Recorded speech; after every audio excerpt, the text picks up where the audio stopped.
This is a map showing the percentage of adults who are highly religious per state. Looking at it, you'll notice this southern region over here is much more distinct than the rest. In fact, it's so distinct, it even has its own name: the Bible Belt. Protestant Christianity plays a strong role in society here, and church attendance across the denominations is much higher than the nation's average. But why is that? Why is this part of America so much more religious than the rest?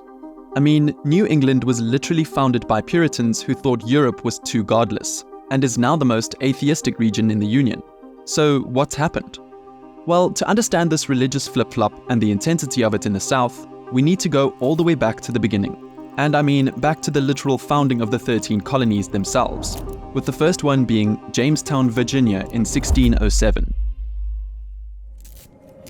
Like with many other European powers at the time, economic reasons were the best way to sum up the motivations for colonization, and the British colonizing North America was no different. So people were sent to live in this area to establish a British settlement here, and since they came from England, where the Church of England, aka the Anglican Church, was the official state religion, the people who made up this region were mostly Anglican. The thing is though, the Church of England at this point in time had only been separated by the Roman Catholic Church and turned into a Protestant Anglican country since 1534. And even then there were some brief restorations of Catholicism, like under the reign of Queen Mary I from 1553 to 1558. So the point I'm trying to make is, even though the Church of England was technically Anglican, there were still many retained elements of Catholicism in it. And this is where the Puritan movement became a thing, because they were a group of people who wanted to purify the church from what they viewed as Catholic practices, and to implement a more rigorous form of worship and church governance. But the thing is, their efforts and beliefs caused tension and persecution, causing them to flee the country and to create a society in the manner they believed God truly intended it to be designed. So from 1620 to 1640, there was a Puritan migration to the New England colonies of British America, with as many as 20,000 of them making the trip over, mostly in families as opposed to isolated individuals, and establishing the now Plymouth colony, the second permanent English colony in America after Jamestown. So at this point in time, there was basically a religious divide between Puritanism in the north and the Anglicans in the south. This was reflected in their living too, with the Puritans establishing a society deeply rooted in their faith, with strict moral codes and a focus on community worship. The Puritans' influence was so profound that it permeated nearly every aspect of life in New England, from governance to daily routines. Meanwhile, in the South, and it's not to say they weren't religious at all, because they certainly were, but their motivation for the settlement was largely economic from the start, focused on agriculture, trade, and that sort of stuff. The establishment of the Anglican Church in these colonies was part of replicating English societal structures and maintaining loyalty to the crown. There were also a mix of other denominations among settlers too, meaning that there was no one central religious identity that held all the power. So as a result, the societal structure in southern states like Virginia were more hierarchical and less centered around religion compared to the Puritan North. Then things started to change. You see, while the original Puritan settlers were this very religious bunch, as time passed, the second and third generations of settlers, who were born in the New World, didn't always share the same intensity of religious conviction or the sense of urgency that drove their ancestors. Some even started to become disinterested in it for all the adherence it required. And as the colony began to develop more, economic prosperity started to take precedence over religious matters for many people. The once religiously unified society also started to see a migration of people with different backgrounds and beliefs over time, diluting the Puritan influence and their ability to enforce religious conformity. It was these things that led to the rise of secularism in New England. Now, you may be thinking, wouldn't the South be affected by these things too? And you'd be right, it did. But ironically, being less religiously intense actually helped preserve Christianity there. Let me explain. Because the South was less homogeneously religious, it meant that over time evolved a form of Christianity that was more intertwined with everyday life and less rigid than Puritanism, allowing for a more flexible adaptation of religious practices to changing social conditions. This helped sustain its influence, leading religion in the South to become a part of the cultural identity, beyond just theological obedience. Along with this, there was also a geographical factor at play. While both regions started off with agriculture as the main business, the geography and climate of New England is less conducive to large-scale agriculture than those of the South. New England has rocky soil, a relatively rugged terrain, and a shorter growing season, making large-scale farming more challenging. In contrast, the South has more fertile soil and a longer growing season, which supports large plantations. This meant that New England's economy diversified early on. Fishing, shipbuilding, and trade were significant economic activities alongside farming. The region's abundant water power from its rivers was also a key factor in its early industrialization. New England became a center for manufacturing, with industries like textiles and clockmaking growing rapidly from the end of the 18th century. And this industrial growth spurred urban development as people moved to cities for factory jobs. So, while the South did care about their economy obviously, they were and have been able to maintain a more agricultural focus, having been initially based on cash crops like tobacco, cotton, and rice, which relied heavily on slave labor. Cheap slave labor on vast tracts of land owned by the planter. And this agricultural focus created a much different economic trajectory compared to the North's industrialization, with theirs starting much later, particularly after the Civil War. Obviously, the impact on religion of this was also key. The more rural and agricultural nature of much of the South for a longer period helped maintain a traditional, community-centered way of life, where the church played a significant role, whereas the industrialization, and hence urbanization of the North, led to the growth of public education, which often led to increased exposure to diverse viewpoints and a greater emphasis on secularism. Now, I realize I basically just time-jumped from the beginning and development of these 13 colonies to the end of the Civil War. But it was also everything that happened between these two time periods that heavily contributed to making the US South much more religious than the North. Simply put, the Great Awakening, a series of religious rivals. Now, like I said before, the South was affected by the same things as the North, just to a lesser degree due to the reasons mentioned above. So religion wasn't in a great place across all the colonies. A lot of this was due to the rise of the Age of Enlightenment, an intellectual and philosophical movement that occurred in Europe from the end of the 17th century. Enlightenment thinkers wanted to improve human conditions on Earth rather than concern themselves with religion and the afterlife. These thinkers valued reason, science, religious freedom, and what they called natural rights: life, liberty, and property. Naturally, the Enlightenment movement made its way across the Atlantic too, to the 13 colonies. In many ways, religion was becoming more formal and less personal during this time, which led to lower church attendance. Churches couldn't keep up with population growth. Christians were feeling complacent with their methods of worship, and some were disillusioned with how wealth and rationalism were dominating culture. The colonies were still deeply religiously divided at this point too, with the Puritans in the north, the Anglicans in the south, and the middle colonies basically a mix of everything, from Quakers to Lutherans to Baptists to Presbyterians, and a few other denominations too. This all set the stage for the First Great Awakening, starting from 1730 to 1755, though some place the beginning of it as early as 1720 and even the end of it as 1770. In response to these trends, ministers influenced by New England Puritanism, Scots-Irish Presbyterianism, and European Pietism began calling for a revival of religion and piety. The blending of these three traditions would produce an evangelical Protestantism that placed greater importance on, quote, seasons of revival or outpourings of the Holy Spirit, and on converted sinners experiencing God's love personally. This movement, sweeping across the colonies, marked a stark departure from the more reserved religious practices of the past, and it was brought to the forefront by passionate preachers like George Whitefield and Jonathan Edwards. George Whitefield, an English minister, traversed the colonies, captivating immense crowds with his powerful and emotional sermons. He had a unique ability to connect with his audience on a deeply personal level, often moving them to tears or spiritual awakening. Similarly, Jonathan Edwards, a preacher from New England, made a long-lasting, influential impact with his sermon, Sinners in the Hands of an Angry God, emphasizing God's wrath upon believers after death to a very real, horrific, and fiery hell. Edwards' methods of preaching was characterized by vivid imagery and a passionate delivery that appealed directly to the emotions and fears of his listeners. This period of revivalism, driven by such charismatic preaching, was not just about religious teachings. It was an emotional experience that deeply resonated with the masses. Many sources from this time report people falling into trances, being struck down to the ground, or crying uncontrollably. And even though this was at the time during slavery and extreme racism, these preachers made sure to preach to anyone who would listen, breaking the traditional barriers of class and race in religious practice, and of course, spreading their religion widely. However, this shift towards emotive spirituality was controversial, leading to significant divisions within the religious communities. The awakening gave rise to two distinct groups, the Old Lights and the New Lights. And yes, this all relates to the modern-day divide. But basically, the Old Lights, made up of the Puritans, Baptists, and Presbyterians, rejected the revival movement, saying it wasn't true religion, but rather just a theatrical experience. Meaning the New Lights embraced this revivalist movement.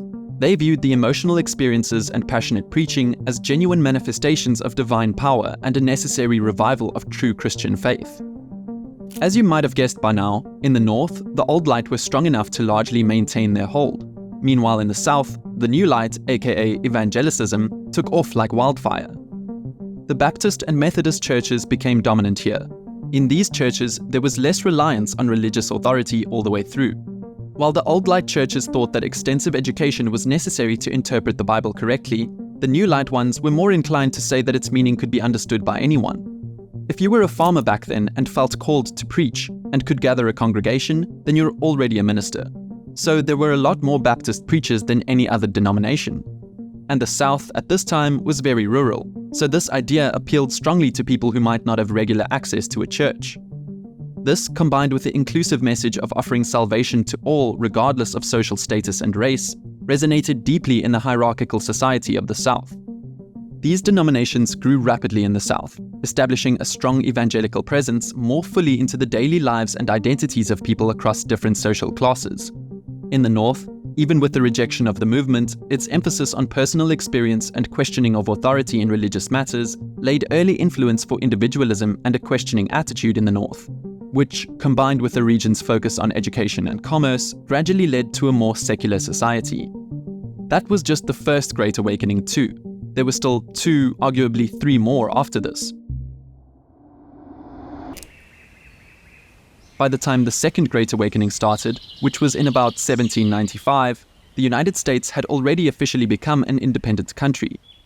The beginning of the Industrial Revolution had also very recently started in the US, and the Age of Enlightenment, even though it had started decades ago, was only reaching its peak around this time. So these two things combined to mark an increase in secularism and focus on the contemporary world and science.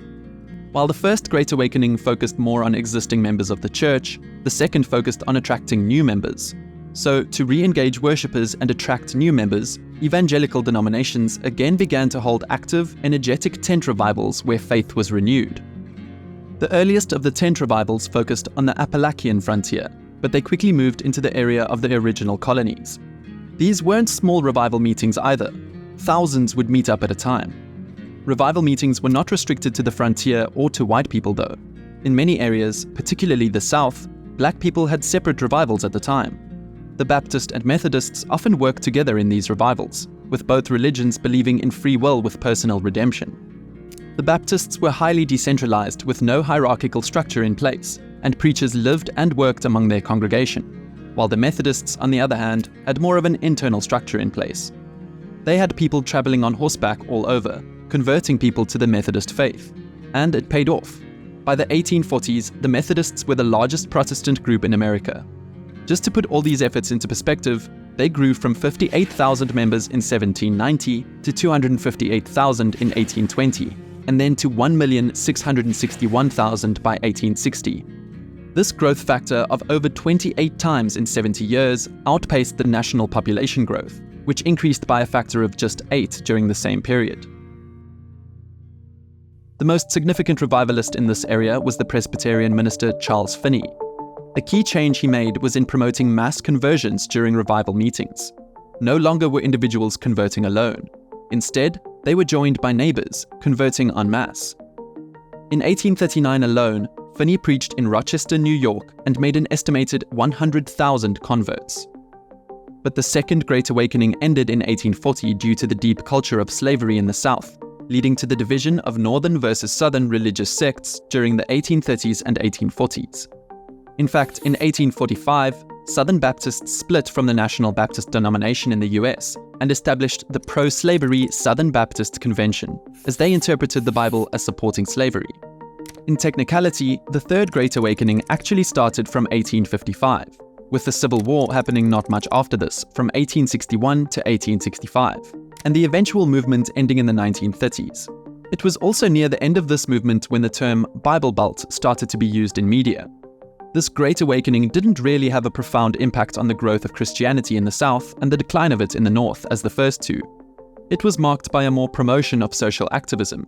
This was seen, for example, with the founding of the Salvation Army, the rise of the YMCA. Don't get me wrong though, it was still growing rapidly during this time. In the South especially, many intellectuals of that era took part in the movement and were strong advocates of Christianity. They tried to systematically reach the parts of the country where there were no churches and spread the religion. Some of these intellectuals and scholars started building schools and universities that were closely tied to Christianity, which of course has had a lasting influence over a century later. As a result, the Protestant churches in the United States were growing at extreme speeds during this period. Though, like everything else, it was met with an opposite force that was just as powerful: the rise of scientific thought. Particularly, the theory of evolution and higher criticism of the Bible began to challenge the traditional religious beliefs that supported the awakening. With a further rise in industrialization and urbanization everywhere, especially in the South after the Civil War, and a whole world war a couple decades after that, the priorities of religion became slightly more on the back burner.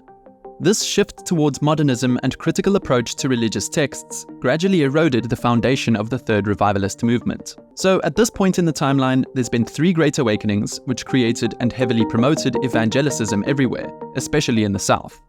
And we're not done yet, arguably.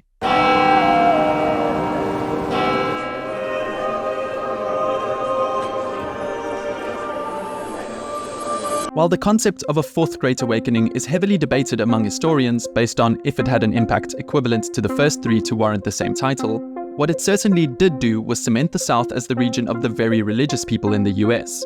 Having started in the beginning of the 1960s till 1980, this timeline lined up with the growth of the radio and television, which, when used for religious broadcasting and evangelism, played a significant role in spreading religious messages and connecting believers. There's even a word for it: televangelism. Keep in mind that farming in the South remained independent far longer than it did for the rest of the country, so small isolated communities got their hands on radios and were connected to a much larger world. Within a single generation of early rural radio, you see the rise of someone like Billy Graham, who is now seen as the evangelist of the 20th century, and arguably the direct link between the controversial Fourth Great Awakening to the present day. Being part of the Southern Baptists, he is a big reason it's now the world's largest Baptist denomination, and the largest Protestant and second largest Christian denomination in America. In the Bible Belt, Graham's evangelist crusades reinforced and revitalized evangelical Christian beliefs. His large-scale events and dynamic preaching style focusing on a personal relationship with God resonated deeply with the region's religious culture. His crusades through mass media reached millions, increasing the visibility and appeal of evangelicism. This heightened interest laid the groundwork for the growth of large evangelical churches. The mainline Protestant churches weakened sharply in both membership and influence, while the most conservative religious denominations, like the Southern Baptists, grew rapidly in numbers and spread across the United States. Soon, with so many members, megachurches came to be, and they won attention for the simple reason that 10 churches with 2,000 members were more visible than 100 churches with 200 members. So now we go to the modern day. Both Jimmy Carter and Bill Clinton, the most southern recent US presidents, were raised in the Southern Baptist Church. In states like Alabama and Mississippi, 51% and 49% of adults attend religious services at least once a week. This contrasts sharply with states in the north like Maine and Vermont, where figures are 22% and 21%, as well as states in literally any other region, like Oregon in the west at 29% and North Dakota in the Midwest at 33%. However, there's more hidden factors at play here that I haven't explained yet. Because the North industrialized faster and really didn't have to rely on agriculture as much, they are richer regions. In fact, every region in America is richer than the South. Just look at this map of the poorest states of 2022. You'll see it generally mirrors the Bible Belt. And while this may be because of a variety of things, such as voluntary poverty, lack of education, or lack of opportunities, they are directly related.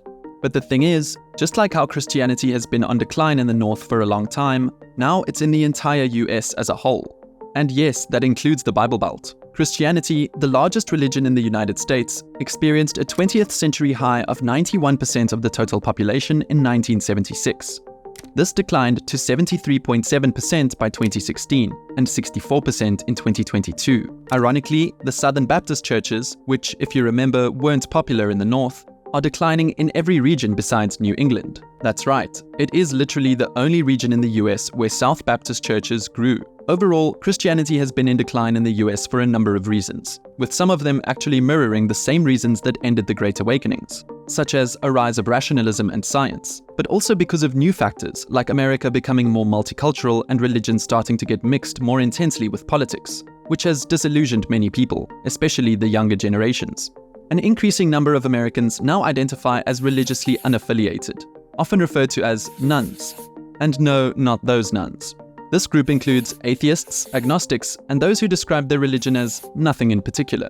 The rise of the nuns reflects a broader trend of disengagement from organized religion. So I guess the question is, with America's Christian population set to dip below 50% by 2070, making it no longer the majority religion for the first time ever in the country's short history, is there anything they can do to stop this? It's not just a North or South problem, but a countrywide one. Or dare I say, is it even a problem at all? Thank you for watching.